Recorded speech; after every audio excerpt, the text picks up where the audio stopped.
তারেক রহমান প্রধানমন্ত্রী হয়েও খুবই সাধারণ জীবনযাপন করছেন।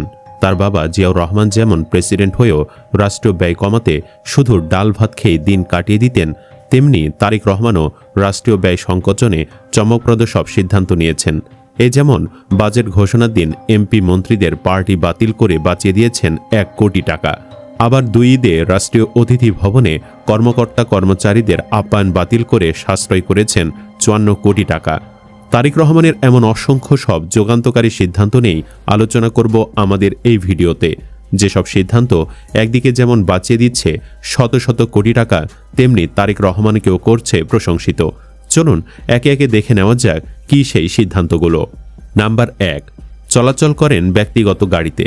প্রধানমন্ত্রী তারেক রহমান রাষ্ট্রীয় ব্যয় সংকোচন নীতি বাস্তবায়নে একাধিক সুনির্দিষ্ট ও কঠোর পদক্ষেপ গ্রহণ করেছেন।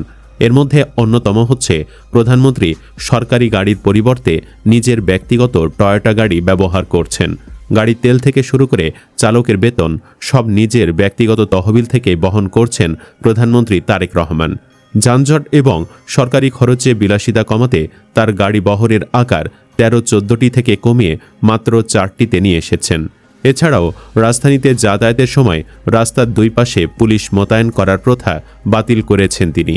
ঢাকার বাহিরের কর্মসূচিতে তারেক রহমানকে বহনকারী লাল সবুজের বাসের ব্যবহার দেখা গেছে, সেটিও তারেক রহমানের পকেটে টাকায় কেনা। প্রধানমন্ত্রীর প্রেস উইং থেকে জানানো হয়েছে, একসাথে অনেক মানুষের যাতায়াতের সুবিধা এবং অতিরিক্ত ব্যয় কমাতেই সবার আগে বাংলাদেশ লেখা লাল সবুজের বাসের ব্যবহার করা হচ্ছে। অথচ তিনি চাইলেও এসব মানুষদের জন্য শত শত রাষ্ট্রীয় গাড়ি ব্যবহার করতে পারতেন, যেখানে খরচ হতো লাখ লাখ টাকা। এভাবে প্রতিনিয়ত তিনি কয়েক কোটি টাকা সেভ করছেন। নাম্বার ২, খাবার খরচ কমিয়েছেন। তারেক রহমান প্রধানমন্ত্রী হিসেবে দায়িত্ব গ্রহণের পরে আপ্যায়ন ভাতা কাটছাট করেছেন। জুন মাসে প্রধানমন্ত্রীর কার্যালয়ের কর্মকর্তা কর্মচারীদের আপ্যায়ন ব্যয় হয়েছে মাত্র ১১,৬৯,০০০ টাকা। এছাড়াও ২ ঈদে রাষ্ট্রীয় অতিথি ভবন যমুনার অনুষ্ঠানে প্রধানমন্ত্রীর কার্যালয়ের কর্মকর্তা কর্মচারীদের আপ্যায়ন ব্যয় হয়েছে মাত্র ৯০ লাখ টাকা। অথচ ফ্যাসিস্ট শেখ হাসিনার আমলে প্রধানমন্ত্রীর কার্যালয়ের কর্মকর্তা কর্মচারীদের আপ্যায়ন খাতে প্রতিবছর ব্যয় হয়েছিল গড়ে ৩০ থেকে ৫৫ কোটি টাকা। এই ব্যয়ের বাহিরেও দেখা গেছে প্রতিবছর ১০ থেকে ১২ কোটি টাকা অতিরিক্ত খরচ করা হয়েছে। যেমন ২০১৮-১৯ অর্থ বছরে এই খাতে খরচ হয়েছিল ৩০ কোটি ২ লাখ টাকা। প্রধানমন্ত্রীর প্রেস উইং বলছে, বাংলাদেশ পর্যটন কর্পোরেশন হাসিনার কার্যালয়ের কর্মকর্তা কর্মচারীদের খাবার সরবরাহ করত। বিগত সরকারের সময়ে এই বিশাল অঙ্কের টাকা এখনও বাকি রয়ে গেছে, যা বর্তমান সরকারকেই পর্যায়ক্রমে পরিশোধ করতে হচ্ছে। নাম্বার ৩, মন্ত্রী পরিষদ সভা করছেন সচিবালয়ে। লীগের সময় এমপি মন্ত্রীরা বের হলে রাস্তা বন্ধ করে ভিআইপি প্রোটোকল দেওয়া হতো। তারেক রহমান এসব বিলাসিতা বন্ধ করে দিয়েছেন। রাজধানীর যানজট কমানো এবং সাধারণ মানুষের ভোগান্তি হ্রাসের লক্ষ্য নিয়ে প্রধানমন্ত্রী তারেক রহমান মন্ত্রী পরিষদের সভা আয়োজনের ক্ষেত্রে গুরুত্বপূর্ণ পরিবর্তন এনেছেন। আগে এসব সভা প্রধানমন্ত্রীর কার্যালয়ে অনুষ্ঠিত হলেও বর্তমানে তা সচিবালয়ে আয়োজন করা হচ্ছে। ফলে বিভিন্ন মন্ত্রণালয়ের মন্ত্রী ও কর্মকর্তাদের দীর্ঘ গাড়ি বহন নিয়ে আলাদা করে প্রধানমন্ত্রীর কার্যালয়ে যাতায়াত করতে হচ্ছে না। এতে সরকারি যানবাহনের ব্যবহার, জ্বালানি ব্যয় এবং নিরাপত্তা ব্যবস্থাপনার খরচ উল্লেখযোগ্যভাবে কমেছে।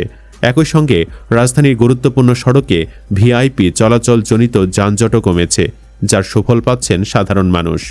নাম্বার ৪, ডিনার পার্টি বাতিল। রাষ্ট্রীয় ব্যয় কমানো এবং কৃচ্ছ সাধন নীতি বাস্তবায়নের অংশ হিসেবে প্রধানমন্ত্রী তারেক রহমান ২০২৬-২৭ অর্থ বছরের বাজেট পরবর্তী ঐতিহ্যবাহী ডিনার পার্টি বাতিলের নির্দেশ দেন। প্রধানমন্ত্রীর অতিরিক্ত প্রেস সচিব আতিকুর রহমান রুম্মান জানান, সরকারের ব্যয় সংকোচন কর্মসূচির সঙ্গে সামঞ্জস্য রেখে এই সিদ্ধান্ত গ্রহণ করা হয়েছে। প্রতিবছর বাজেট ঘোষণার পর আয়োজিত এই নৈশভোজে বিপুল পরিমাণ সরকারি অর্থ ব্যয় হতো। চলতি অর্থ বছরে অনুষ্ঠানটি বাতিল করার ফলে সরকারের প্রায় ৫০ লাখ টাকা সাশ্রয় হয়েছে বলে সংশ্লিষ্ট সূত্র জানিয়েছে। সরকারের মতে অপ্রয়োজনীয় ব্যয় কমিয়ে সেই অর্থ জনকল্যাণমূলক ও উন্নয়নমূলক খাতে ব্যবহারের সুযোগ সৃষ্টি করাই এই সিদ্ধান্তের মূল উদ্দেশ্য। নাম্বার ৫, সরকারি গাড়ি সুবিধা বাতিল। জনগণের গা ঘামানো টাকার অপচয় কমাতে প্রধানমন্ত্রী ঘোষণা দিয়েছেন, তার দলের কোনো এমপি সরকারের সুবিধা নিয়ে করমুক্ত গাড়ি আমদানি করতে পারবে না। অথচ হাসিনার এমপিরা প্রায় কয়েক হাজার কোটি টাকার রাজস্ব না দিয়ে গাড়ি আমদানি করত। পাশাপাশি সরকারি কর্মকর্তাদের গাড়ি ক্রয় ও মাসিক জ্বালানি ব্যবহারের ক্ষেত্রেও বরাদ্দ 30% পর্যন্ত কমানো হয়েছে। সরকারি কর্মকর্তাদের গাড়ি ক্রয়ের জন্য সুদমুক্ত ঋণ দেওয়া এবং সরকারি অর্থায়নে সব বৈদেশিক প্রশিক্ষণ অর্থাৎ বিদেশ ভ্রমণ বন্ধ থাকবে। অথচ হাসিনার আমলে এমপি মন্ত্রীরা এটা ওটা শেখার জন্য বিদেশে গিয়ে রাষ্ট্রের শত শত কোটি টাকা নষ্ট করত। আর এখন সরকারি অর্থায়নে সকল প্রকার বৈদেশিক প্রশিক্ষণ, সেমিনার এবং ওয়ার্কশপে অংশগ্রহণ আপাতত স্থগিত রাখা হয়েছে। নতুন ভবন নির্মাণ ও অন্যান্য অবকাঠামো খাতে ব্যয় সীমিত করার পাশাপাশি প্রশিক্ষণ ব্যয় ব্যতীত অভ্যন্তরীণ প্রশিক্ষণ ব্যয় 50% এবং সভা সেমিনারে আপ্যায়ন ব্যয় 50% এবং সেমিনার কনফারেন্স ব্যয় 20% হ্রাস করা হয়েছে। ভ্রমণ ব্যয় 30% কমানো হয়েছে। সরকারি খাতে গাড়ি, জলযান, আকাশযান এবং কম্পিউটার ক্রয় শতভাগ হ্রাস করার নির্দেশনা দেওয়া হয়েছে। এতে প্রতি বছর বেঁচে যাচ্ছে কয়েক শত কোটি টাকা। নাম্বার 6, জ্বালানি খরচ কমাতে নির্দেশনা। এমপি মন্ত্রী এবং আমলাদের গ্যাস, পানি ও বিদ্যুতের অপচয় রোধ করে অর্থ অপচয় কমানোকে ইমানি দায়িত্ব হিসাবে উল্লেখ করেছেন প্রধানমন্ত্রী তারেক রহমান। এছাড়া সরকারি কার্যালয়ে জ্বালানি, বিদ্যুৎ, গ্যাস ব্যবহার 30% কমানো, আবাসিক ভবন শোভাবর্ধন ব্যয় 20% এবং অনাবাসিক ভবন শোভাবর্ধন ব্যয় 50% কমানোর কঠোর নির্দেশনা রয়েছে। একই সাথে ভূমি অধিগ্রহণ ব্যয় শতভাগ হ্রাস করতে বলা হয়েছে। এখানে সাশ্রয় হচ্ছে শত শত কোটি টাকা। নাম্বার 7, জাতীয় তহবিল রক্ষায় কঠোর নির্দেশনা। প্রধানমন্ত্রী জাতীয় তহবিল ব্যবস্থাপনায় কঠোর মিতব্যয়িতা বজায় রাখার নির্দেশ দিয়েছেন। প্রতিটি সরকারি ব্যয়ের প্রয়োজনীয়তা কঠোরভাবে যাচাই করার এবং প্রোটোকলের গাড়িবহর সীমিত করার জন্য নির্দেশনা রয়েছে। এসব পদক্ষেপের মূল লক্ষ্য হল অর্থনৈতিক স্থিতিশীলতা বজায় রাখা, দুর্নীতি নিয়ন্ত্রণ এবং জনকল্যাণমূলক খাতে তহবিলের সুষ্ঠু ব্যবহার নিশ্চিত করা।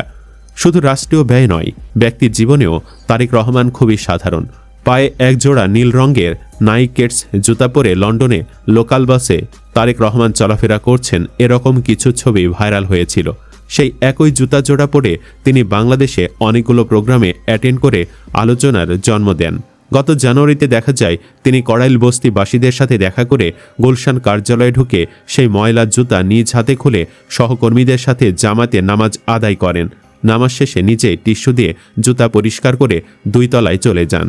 এর আগে এক ভাইরাল ভিডিওতে ক্যামেরা জুম করে সাংবাদিক দেখালো ওনার জুতো জোড়ার তলা নিচ দিয়ে ক্ষয় হয়ে সাদা হয়ে গেছে। আর আমরা কত কত জুতা জোড়া ব্যবহার করি, যেখানে আমাদের সবার নেতা, বাংলাদেশের সবচেয়ে সম্ভাবনাময় প্রধানমন্ত্রী কতটা মিতব্যয়ী। সর্বশেষ এমন মিতব্যয়ী নেতা বাংলাদেশ দেখেছিল বহু বছর আগে। বাংলাদেশের সর্বকালের সেরা রাষ্ট্রনায়ক জিয়াউর রহমান ছিলেন খুবই সাদাসিধে। তার ভাঙ্গা সুটকেসের গল্প তো আমরা সবাই জানি। তবে অনেকেই জানেন না, অফিসের বাহিরে জিয়া নিজ বাসায় বেশিরভাগ সময় ছেঁড়া পাঞ্জাবি পরেই কাটাতেন। এমনকি তার খাবার তালিকায় এক পদের বেশি তরকারি থাকত না। একজন প্রেসিডেন্ট হিসেবে বিষয়টি অবিশ্বাস্যই। তৎকালীন জাতীয় নিরাপত্তা সংস্থা NSI এর তৎকালীন মহাপরিচালক S আব্দুল হাকিম রাষ্ট্রপতি জিয়াউর রহমানকে খুব কাছ থেকে দেখেছেন। তার লেখা স্মৃতিচারণমূলক বইতে উঠে এসেছে এমন অনন্য জিয়ার প্রতিচ্ছবি। সুপ্রিয় দর্শক, তারেক রহমান এমন সব সিদ্ধান্ত নিশ্চয়ই বাংলাদেশের হাজার হাজার কোটি টাকার অপচয় রোধ করবে, পাশাপাশি তৈরি করবে অনন্য এক উদাহরণ। তারেক রহমানের এসব সিদ্ধান্ত কেমন লেগেছে আপনার কাছে? কমেন্ট বক্সে জানিয়ে দিন আপনার মতামত। ভিডিও ভালো লাগলে লাইক দিন এবং চ্যানেলটি সাবস্ক্রাইব করুন। ধন্যবাদ।